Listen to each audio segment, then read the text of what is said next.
Subscribe now and press the bell icon. Never miss an update. अमर चीमा। और दोस्तों, आज बड़ा इंपॉर्टेंट टॉपिक है और वो ये है कि इमरान खान साहब, जिन्होंने 27 साल अवाम को ये कहा कि मैं करप्शन से लड़ूंगा, उन्होंने कुछ इस्लामिक क्लैरिक्स को सामने बिठा के एक नेशनल रहमतुल आलमीन अथॉरिटी बनाई और उसमें ये बैठ के कहा कि ये बेसिकली जो करप्शन है इसको मुआशरे को इसको लड़ना चाहिए। और एक तो ये टॉपिक है और दूसरा इंपॉर्टेंट ये है कि जो पाकिस्तान में यूएनडीपी के फॉर्मर डायरेक्टर है, उन्होंने कहा है कि पाकिस्तान की जो एलीट है वो तमाम मसाइल की जड़ है। इस टॉपिक पे बात करने के लिए मैंने रिक्वेस्ट की साजिद तारड़ साहब से। तारड़ साहब, आपके वक्त का सबसे पहले तो बहुत शुक्रिया। Thank you so much. अरे तारड़ साहब, ये बताइएगा, पहले जरा इमरान खान साहब की बात पे आते हैं कि वो कहते हैं 27 साल बाद ये यू टर्न लिया है कि देखें मैं करप्शन से नहीं लड़ सकता, ये मुआशरे को लड़ना, मुआशरे को जान पैदा करनी होगी। और दूसरा, तारड़ साहब उन्होंने ये बात भी की है कि सोशल मीडिया से लड़ाई करनी है। ये वही सोशल मीडिया जिसकी वजह से ये वजीर आजम बने हैं और आज ये समझते हैं कि ये सोशल मीडिया फहाशी, उरियानी और जो सेक्स क्राइम्स है वो फैला रहा है। आप इसको कैसे देखते हैं? ये खान साहब की इस सोच को कैसे आप अनर्थ करेंगे? खान साहब, पहले भी आपको चीमा साहब शायद पता हो कि पाकिस्तानी सियासत में सबसे ज्यादा मशहूर थे यू टर्न, अपनी चीज फौरन कर, और बल्कि यहां तक कहते थे कि यू टर्न मारना एक लीडरशिप की एक एबिलिटी, क्वालिटी होती है। मैं एग्री करता हूं, हालात चेंज होते रहते हैं। देखिए, जो 4-5 साल पहले चीजें थी, आज चीजें वो नहीं है। आप इन चीजों पे तो यू टर्न कर लें, लेकिन आप सुबह शाम यू टर्न करेंगे तो फिर वो हालात लोग आपकी बातों पे यकीन नहीं करेंगे। खान साहब बिल्कुल, खान साहब ने पाकिस्तान पे टावल बड़ा अरसा पहले फेंक दिया था। खान साहब ने एडमिट किया था कि पाकिस्तान को माफियाज चला रहे हैं और वो सारे माफिया इनकी कैबिनेट में मौजूद हैं। खान साहब दुनिया के लिए रियासत मदीना, बल्कि यहां तक खबरें आ रही हैं कि इनके कौन से एडवाइजर थे जिन्होंने कहा था कि आप पाकिस्तान में जाके मजहब कार्ड खेलें, कहां शुरू करें, वो भी सामने आ रही हैं चीजें।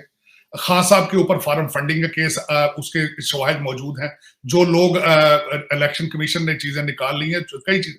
अब उसमें खान साहब का सबसे बड़ा पहला यू टर्न ये था कि इन्होंने एक तो कहा कि माफियाज, और आज आप कह रहे हैं कि सोसाइटी खुद डील करे। तो खान साहब, आपने बिल्कुल सही कहा कि जैसे पहले बच्चियों के ऊपर उनके कत्ल होते थे, उनको भी कहा सोसाइटी का प्रॉब्लम है।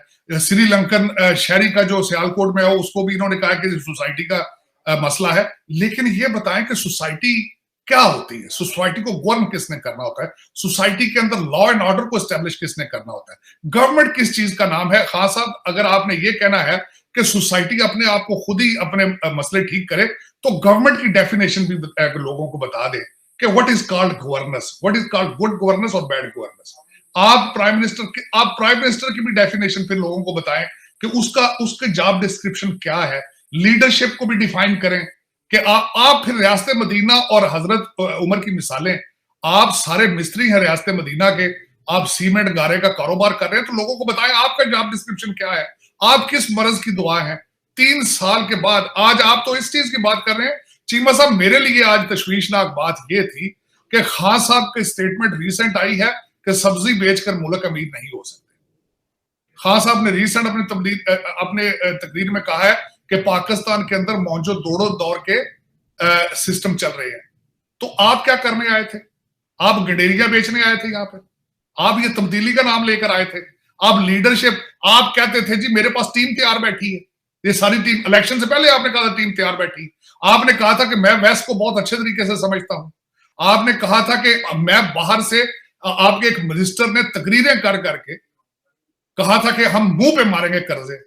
आज आप घुटनों के बल पड़े हैं, आपकी चीखें निकल रही हैं, आपने मुल्क लीज पे दे दिया है। तो मेरा मकसद है ये एक ऐसा सिस्टम, और आप हर कैबिनेट में कैबिनेट की मीटिंग में आप मिनिस्टरों से कहते हैं बाहर निकल के जाके बताएं कि लोग ये पाकिस्तान सस्ता तरीन मुल्क है, हालांकि सारी दुनिया को पता है कि आप चौथा आप एक्सपेंसिव मुल्क है। आप अर्जेंटीना, टर्की, और उसके बाद आपका नंबर आ रहा है नीचे। तो आप $1159 पर कैपिटा आपकी इनकम है, जो बांग्लादेश, इंडिया, हर चीज से पीछे हैं। तो खास अब आपका, मेरा मकसद, और ये तब्दीलियां किसने लानी थी? आपने पहले कहा कि बकरियां पालो, अब मुर्गियां पालो, आप कट्टे पालो, पहले आप ये बताते रहे हैं, आज आप कह रहे हैं सब्जियां बेचने से मुल्क अमीर नहीं होता। तो आपको किसने मना किया था कि आईटी के स्कूल ना चलाएं यहाँ पे?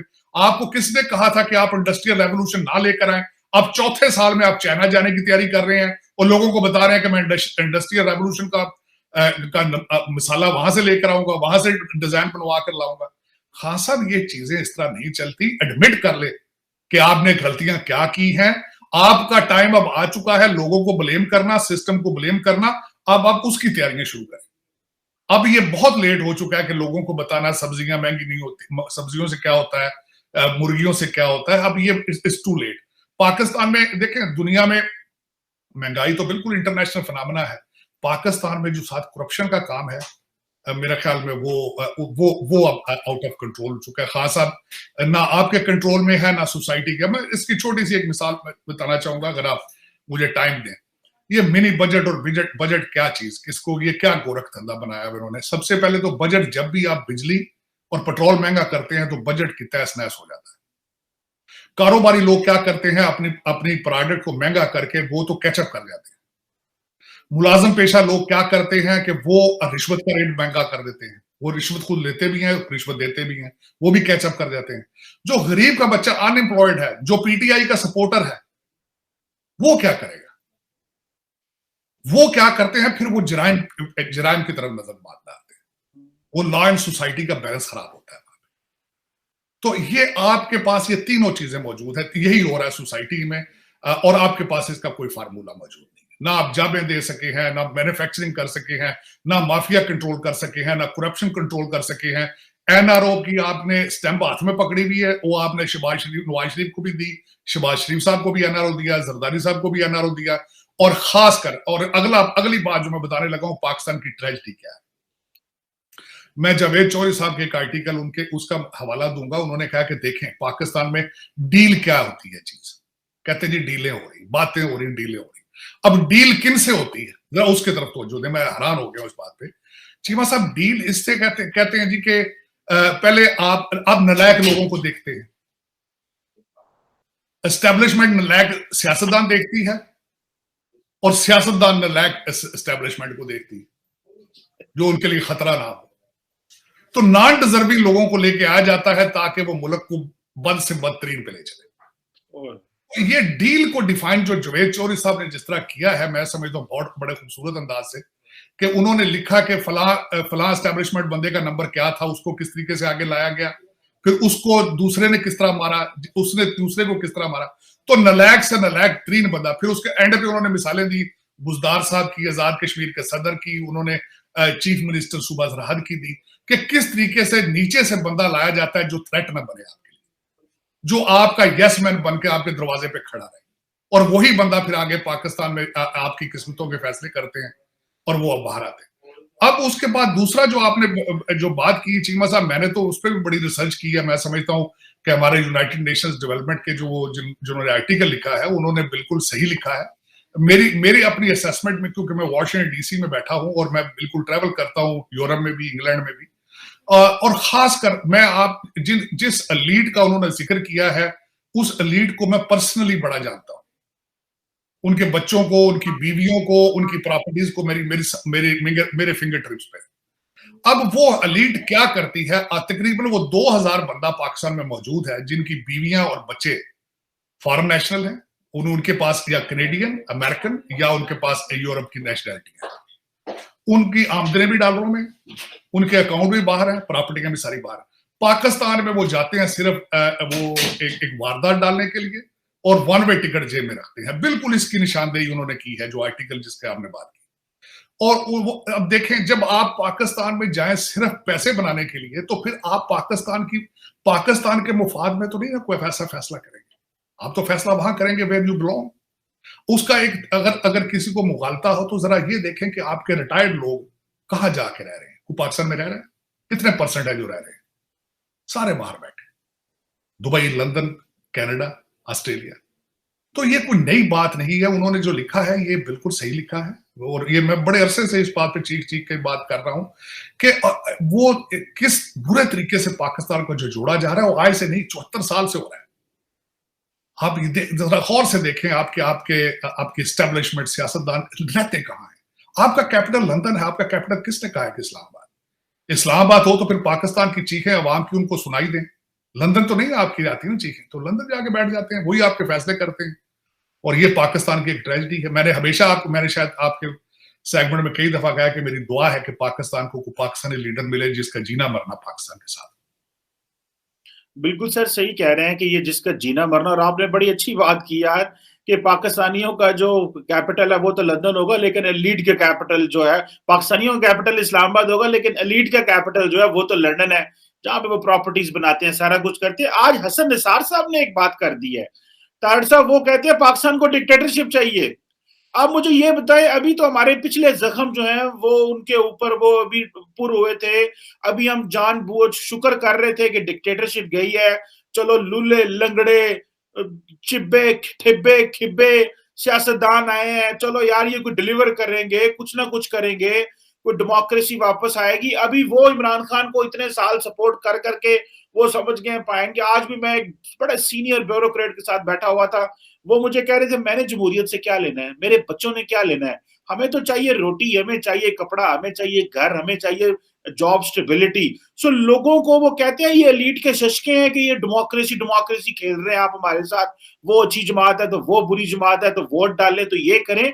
तो आप तारिक साहब क्या समझते हैं, ये फ्रस्ट्रेशन है, बैड गवर्नेंस है, पॉलिटिकल लीडरशिप की सिंसेरिटी नहीं है पब्लिक के साथ, कि वो continuously bad governance and management हो रही है, कि लोगों का अब ट्रस्ट उठ रहा है। अब अगर फॉर एग्जांपल फौज नहीं टेक ओवर करती या उस तरह के जनरल्स अब नहीं है, वो समझते हैं कि माजी में बड़ा नुकसान हुआ है डिक्टेटरशिप की वजह से, ये पाकिस्तान के जनरल समझते हैं कि डिक्टेटरशिप से पाकिस्तान का नुकसान हुआ है, तो क्या अब अवाम के ये इनवाइट करेगी या अवाम इस तरह की बातें करेगी? तो फिर इसका तो मतलब है कि सारा जो पॉलिटिकल ऑर्डर है वो कोलैप्स हो जाएगा सर। चीमा साहब, मैंने 2 दफा लॉ स्कूल किया और मैंने बीए भी पॉलिटिकल साइंस के साथ किया। तो मैंने खासकर एक चीज, मेरा बड़ा इंटरेस्ट, मेरे मुताले, मेरी स्टडी का एक हिस्सा रहा है सिस्टम्स ऑफ गवर्नमेंट। पूरी दुनिया के सिस्टम्स ऑफ गवर्नमेंट में सो फार जमहूरियत एक अच्छा सिस्टम है, लेकिन परफेक्ट नहीं है। अब जमहूरियत शुरू कहां से हुई थी? वेस्टर्न सिविलाइजेशन से। जमहूरियत की सक्सेस के लिए सबसे ज्यादा जरूरी तालीम, लोगों का शऊर। और जब शऊर ना हो तो वहां पे, जब शऊर या तालीम की कमी हो तो वहां पे हमेशा एक चीज रिकमेंड की जाती है, सिंसियर डिक्टेटरशिप। डिक्टेटरशिप वाकई हल मौजूद है, अच्छा हल है, लेकिन उसका सिंसियर होना बहुत जरूरी है। अगर करप्ट डिक्टेटरशिप आ जाएगी तो वो मुल्क का सत्यानाश कर देगी। सिंसियर डिक्टेटरशिप आएगी तो मुल्क को वो उठा के आसमान पे ले जाएगी। मैं निसार साहब की उनकी बात पे काफी हद तक इत्तेफाक करता हूं कि जिन ममालिक के अंदर तालीम का रेशो नीचे हो, जहां नेशनलिज्म का फुकदान हो, जहां पे मैंने आपको बताया, मैंने बड़े आसान लफ्जों में एक्सप्लेन करने की कोशिश की है कि जब आपकी सोसाइटी, कारोबारी लोग किस तरह अपने प्रोडक्ट महंगी कर लेते हैं, रिश्वत वाले रिश्वत का रेट बढ़ा देते हैं, लेकिन दूसरा बंदा जो सड़क पे बैठा है वो क्या करेगा? वो जुर्म की तरफ देखता है। फिर लॉ एंड ऑर्डर के हालात आप देख लें, फिर आप जुडिशरी के हालात पाकिस्तान के देख लें आप। और इन अंडर गिवन सर्कमस्टांसेस में निसार साहब की बात से काफी हद तक एग्री करूंगा कि sincere dictatorship is the only way out. लेकिन वो सिंसियर डिक्टेटरशिप कहां से आएगी? ये एक बहुत बड़ा सवाल है निशान।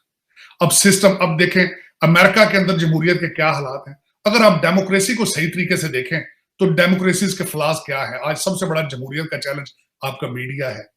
और मीडिया क्या है कि वो एक करप्ट ऑर्गेनाइजेशंस हैं, कॉर्पोरेशंस हैं, जिन्होंने अपने मुफाद को प्रोटेक्ट करने के लिए टीवी चैनल बनाए हैं। CNN कॉर्पोरेशन है, फॉक्स एक कॉर्पोरेशन है। आपका पाकिस्तान के अंदर हर जो इंडस्ट्रियलिस्ट है उसका एक टीवी चैनल है। वो उस तरीके से गवर्नमेंट को ब्लैकमेल करता है और लोगों का माइंडसेट करता है। और इस तरीके से जमहूरियत का सबसे बड़ा चैलेंज ये है। दूसरा, जमहूरियत का सबसे बड़ा चैलेंज ये है कि आपका टेक्नोलॉजी के साथ कैचअप करना। अब मैं यहाँ पे एक रेफरेंस जरूर देना चाहूंगा। सितंबर 11 के बाद एक दफा मुझे यहाँ पे एक एजेंसी थी, उन्होंने हमें इनवाइट किया ब्रीफिंग के लिए। तो मैंने एक क्वेश्चन किया कि आपकी सबसे, टेररिज्म के बाद, सितंबर 11 था, टेररिज्म के बाद आपकी दूसरी सबसे बड़ी प्रायोरिटी क्या है? तो उन्होंने अमेरिका के अंदर कहा था पॉलिटिकल करप्शन। तो अगर आप पॉलिटिकल करप्शन को ना रोक सकें तो वाकई जमहूरियत काम नहीं कर सकती। अमेरिका के अंदर भी ऐसे ऐसी शवाहिद मौजूद हैं कि जहां पे जो सियासतदान है उनकी बीवियों को कॉन्ट्रैक्ट दिए जाते हैं, उनके भाइयों को कॉन्ट्रैक्ट दिए जाते हैं, लेकिन उनको यहाँ पे एजेंसियां उनको पकड़ती हैं, उनको सजा दी जाती है। जब तक जिस सोसाइटी में सजा जजा का सिस्टम नहीं चलाया जाएगा, वो सोसाइटी सर्वाइव नहीं कर सकेगी। पाकिस्तान में आप देखें, आपको सजाएं मिलती हैं? नहीं मिलती। आपको आपके क्या आपकी जुडिशरी एक खुला क्वेश्चन है पूरी दुनिया के लिए। यहां पे स्टेटमेंटें दी जा चुकी हैं आपकी जुडिशरी के बारे में, क्या हालात है। आपके इंटरनेशनल कम्युनिटी में रेटिंग आपने जुडिशरी की देखी किस नंबर पर है। तो ये एक चीज नहीं है कि जो पाकिस्तान में फलां चीज को ठीक कर लें तो शायद ये सिस्टम चल पड़ेगा। लेकिन एक बात मैं ये जरूर कहूंगा कि पाकिस्तान के लोगों को जब तक पाकिस्तान का कोई ऐसा लीडर नहीं आएगा जिसका टोटल 100% इंटरेस्ट पाकिस्तान के अंदर हो, उस वक्त तक पाकिस्तान तरक्की नहीं कर पाएगा। और ये सर, मैं तारड़ साहब आपकी बात काटने लगूं, इमरान खान का तो 100% इंटरेस्ट यहाँ पे था सर। नहीं, खान साहब ने क्या क्या गलतियां की मैं बता देता हूँ। खान साहब की गलतियां ये थी कि सबसे पहले उन्होंने इलेक्टेबल को पिक किया, फिर उसके बाद ये कि अपने एहतसाब अपने घर से शुरू करते, पहले वो नहीं कर सके। उसके बाद ये है कि खान साहब की एटीएम मशीनें मौजूद थी। खान साहब, मेरा मकसद खान साहब का दो बड़ा सिंपल मैंडेट था खान साहब के पास, रिफॉर्म और अकाउंटेबिलिटी। खान साहब उनके साथ ही कंप्रोमाइज कर गए। खान साहब या एक हाइब्रिड सिस्टम का अगर हिस्सा थे तो खान साहब आइडेंटिफाई करते टाइमली कि मेरे पास इख्तियार ही नहीं है, या तो ये करते। तो खान साहब, मैंने बड़ा अरसा पहले खान साहब को एक मशवरा दिया था, खान साहब छोड़ के आप बड़ा लीडर बन जाएंगे, आप अपोजिशन की बेंचेस पर चले जाएंगे। लेकिन खान साहब नहीं कर सके। खान साहब अपने दोस्तों को नवाजते रहे।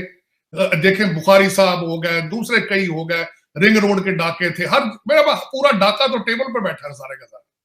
तो खान साहब ने अगर इंटरेस्ट, पाकिस्तान में क्या इंटरेस्ट है खान साहब का, मुझे ये बताएं। कोई इंटरेस्ट नहीं पाकिस्तान का, स्वाय बनी गाला के उनकी कौन सी फैक्ट्रियां वहां पे। खान साहब शाम को आज वन वे टिकट पे अगर चले जाए लंदन तो वो क्या मिस करेंगे पाकिस्तान, कुछ भी नहीं मिस करेंगे।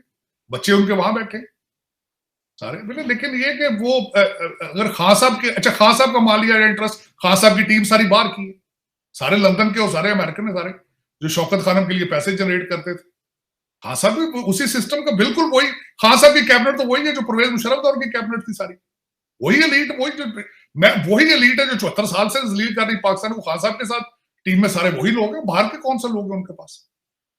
खान साहब अपनी टीम, अपनी कैबिनेट के ऊपर एहतसाब नहीं कर सके, उनको कोई गाइड नहीं कर सके, तो दूसरे पाकिस्तान को गाइड क्या करेंगे।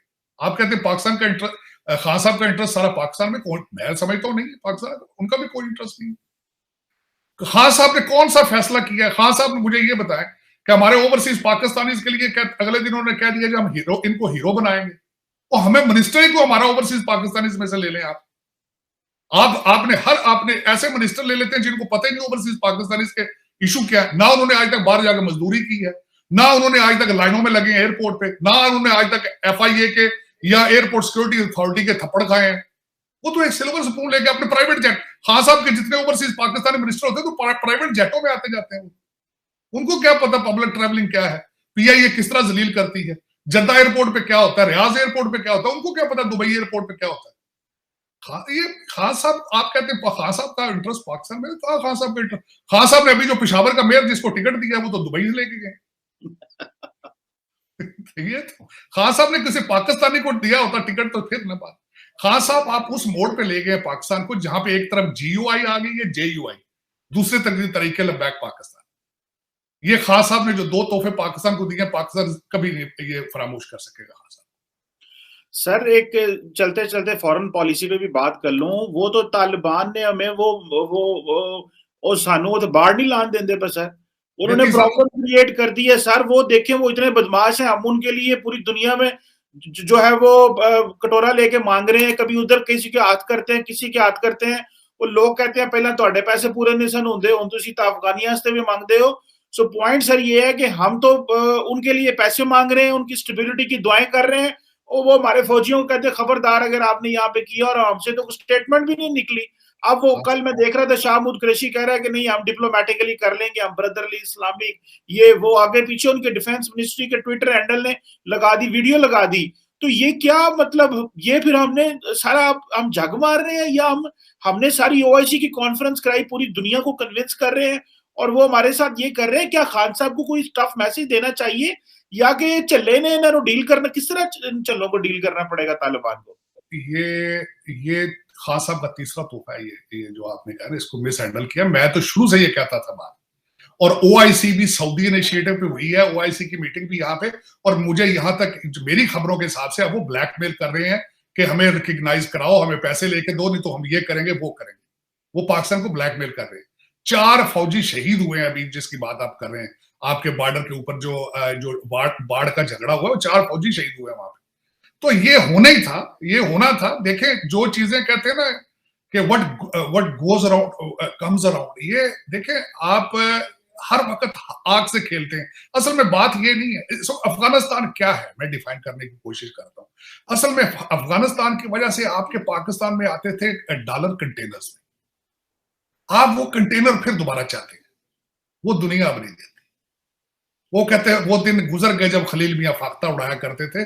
अब वो डॉलर कंटेनरों में नहीं आएंगे। आप वो डॉलरों की वजह से कभी एक चीज करते हैं, कभी कुछ करते हैं, कभी कुछ करते हैं, लेकिन अब नहीं। अब वेस्ट समझ गया है कि आप डबल गेम में, आप मशहूर हैं दुनिया में डबल गेम की वजह से, और इस वजह से अब वो वेस्ट आपसे माजरत करता है, वो आपसे माफी मांगता है, वो कहते हैं जी हुण सानू जान दो। तो वो आप उसकी वजह से ना ये सारे तालिबान देखें। मैं यहां तक आर्टिकल यहां पे पढ़ता था कि अलकायदा तालिबान 1 मिनट नहीं गुजार सकते कई जगहों से सपोर्ट के बगैर। तो वो आप करते रहे हैं। इनको पता है। आपका क्या ख्याल है, जो सारा दिन बैठ के सैटेलाइट चलाते हैं, जो ड्रोन चलाते थे, इनको पता ही नहीं है आपकी चीजों का। इन्हें पता है सर, आपकी आदि आपकी आपका हर चीज तो कंप्रोमाइज, आपकी हर चीज कंप्रोमाइज। तो आप समझते हैं हम इनको बेवकूफ बनाते रहेंगे, ये बनते रहेंगे, डॉलरों की बारिशें होती रहेंगी। ओआईसी वाले एक पैसा नहीं आपको देकर गए। इस वक्त भी यूरोपियन यूनियन पैसे दे रही है, लेकिन वो तालिबान को नहीं दे रही। उनके अपनी एजेंसियां, अपने उनके जो एनजीओ है वो कर रही है।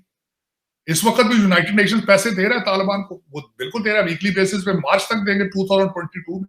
अमेरिका डायरेक्ट बातें कर रहा है तालिबान के साथ, बल्कि आपका रोल अब कतर अदा कर रहा है। आप फेल हो गए हैं। तालिबान भी, अफगानिस्तान भी आपके हाथ से निकल चुका है। तालिबान आपको धमकियां दे रहे हैं।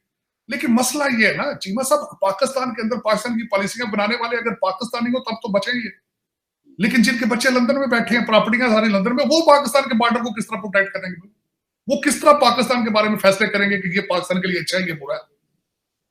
उनका इंटरेस्ट ही नहीं मौजूद।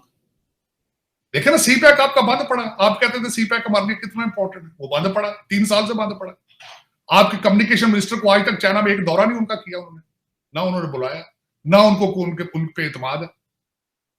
तो ये सारे हल इन्हें मौजूद पता है, इन्हें मसले क्या है, लेकिन हल नहीं इनके पास। मसला ये है कि all it takes is a sincere consideration. और लेकिन जब आपके पास आपकी नेशनैलिटी के बाहर की हो, कनाडा की हो, ब्रिटिश हो, अमेरिकन हो, तो आप क्यों करेंगे? आप क्यों करेंगे? सर बिल्कुल सही कह रहे हैं। ये तो असल में वो बेसिकली लॉयल्टी बाय। आखिरी सवाल आपसे करना है, और शाहमूद कुरैशी साहब ये कह रहे हैं जनाब इंडिया को कि पाइन अगर तुसी सार को इधर नहीं आना तो कंप्यूटर के साथ ज्वाइन कर लो। अब मुझे ये बताएं कि आप इतनी थकी हुई बात क्यों कर रहे हैं कि आप कह रहे हैं कि अगर बाकी ममालिक को तो ना रोकें, उनको इस्लामाबाद आने दें, आप कंप्यूटर पे बैठ के दिल्ली से जो है ना हमारे साथ सार्क ज्वाइन कर लें। ये तो इससे बड़ा और क्या फॉरेन पॉलिसी ब्लंडर है कि आप एक तरफ आप अपना नेशनल सिक्योरिटी एडवाइजर नहीं भेजते, आप चेयरमैन सेनेट नहीं भेजते, आप वहां पे किसी पाकिस्तानी लीडर को वहां जाने नहीं देते अगर वो बुलाते भी हैं तो। और अभी कह रहे हैं कि नहीं तुसी एंज करो कि आप जो है ना ऑनलाइन ज्वाइन कर लो सार्क को, इसको डिसफंक्शनल ना करो। तो पहली अगर डिसफंक्शनल चीजें तो रहने दो, पैरा ते पार पाओ ना, और फिर एटा निकू निकू होने की लोड़ है सर इनको।